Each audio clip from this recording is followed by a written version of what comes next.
এক সংবাদ সম্মেলনে প্রধান উপদেষ্টার প্রেস উইং জানিয়েছে, প্রধান উপদেষ্টা নিজে বা তার কার্যালয়ের পক্ষ থেকে আগামী নির্বাচনের কোনো তারিখ ঘোষণা করা হয়নি। সময় হলে নির্বাচনের তারিখ ঘোষণা করবেন প্রধান উপদেষ্টা। প্রেস উইং আরও জানিয়েছে, কোনো অপরাধের সুনির্দিষ্ট অভিযোগ বা প্রমাণ না থাকলে বিমানবন্দরের কোনো সাংবাদিককে হয়রানি করা হবে না। এ বিষয়ে সুনির্দিষ্ট নীতিমালা করা হবে বলেও জানানো হয়েছে। চকর মালিথার রিপোর্ট।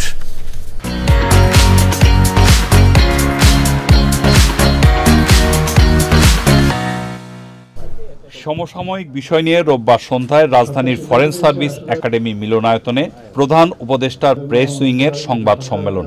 শুরুতেই ব্যাটারি চালিত রিকশা চালকদের আন্দোলন নিয়ে কথা বলেন ডেপুটি প্রেস সেক্রেটারি। মহামান্য হাইকোর্ট যে আদেশ দিয়েছে, সরকার সিদ্ধান্ত নিয়েছে যে এই আদেশের বিরুদ্ধে সরকার সুপ্রিম কোর্টে আপিল করবে।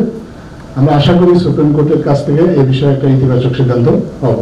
বিমানবন্দরে সাংবাদিক হয়রানি বিষয়ে প্রশ্নের উত্তর দেন প্রধান উপদেষ্টার প্রেস সচিব। এটাকে যাতে একটা সুনির্দিষ্ট নীতিমালার মধ্যে থাকে, একটা ট্রান্সপারেন্ট নীতিমালা, যেটা আপনিও জানতে পারবেন, অন্য বাংলাদেশের যে কোনো সিটিজেন এই বিষয়টাই জানতে পারবেন যে উনি যেতে পারছেন না বিকজ ওনার নামে ব্যাংকের থেকে একটা নোটিশ আছে যে না ওনাকে বিদেশ গেলে আমাদের সমস্যা হবে। তো এই বিষয়গুলো খুবই স্পষ্ট নীতিমালার মধ্যে আসবে। নির্বাচনের তারিখ নিয়ে সাংবাদিকদের প্রশ্নের জবাব দেওয়া হয় সংবাদ সম্মেলনে। এখনো পর্যন্ত প্রধান উপদেষ্টা বা তার দপ্তর থেকে কোনো নির্বাচনের ডেট এখনো পর্যন্ত দেওয়া হয় নাই। নির্বাচনের ডেট অ্যাকচুয়াল যে ডেটটা ওটা উনি অ্যানাউন্সমেন্ট করবে এবং ওনার দপ্তর থেকে দেওয়া হবে। তো বাকিগুলো বা বাকি যারা বলেছেন তারা হয়তো নিজেদের মতামত যে হতে পারে এরকম একটা ইয়ে হতে পারে, বাট এখনো পর্যন্ত কংক্রিট না।